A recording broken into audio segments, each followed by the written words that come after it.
Kwa jina la Yesu. Mungu ameweka majira na wakati wa kila kusudi, every purpose. Amen. Tunapoongea habari ya kusudi, tunaongelea kwa habari ya lengo. Amen. Tunaongea kwa habari ya maono ya mtu. Amen.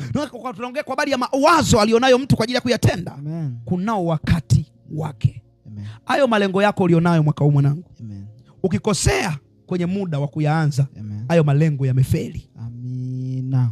Amen.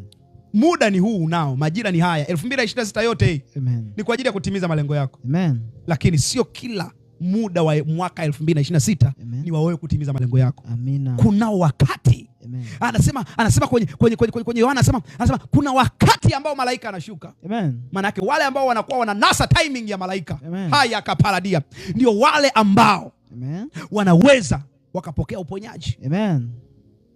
Wale ambao wananasa time ya kutimiza malengo, kuyatenda malengo yao, ndio wanaoweza kufanikiwa kwenye malengo. Amina. Watu wengi huu mwaka wana malengo yao. Ndio Bwana. Ni kweli wote malengo yao ni majira yake. Ndio Bwana. Inawezekana kuna malengo ya kununua gari. Amen. Una malengo ya kujenga. Amen. Una malengo ya kufanya biashara. Amen. Una malengo ya kuanzisha ndoa. Amen. Familia. Amen.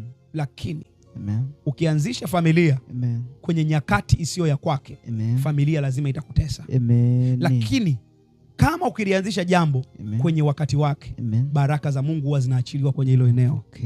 Neema ya Mungu huwa inaachiliwa kwenye hilo eneo. Ninakuombea leo katika jina la Yesu.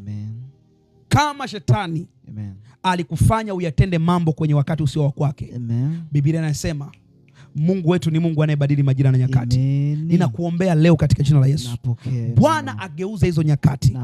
Hizo nyakati ambazo zilikuwa mbaya kwako, ziwe nyakati nzuri kuanzia sasa. Hizo nyakati ambazo zilikuwa ni nyakati zako za kuharibikiwa, hizo nyakati ziwe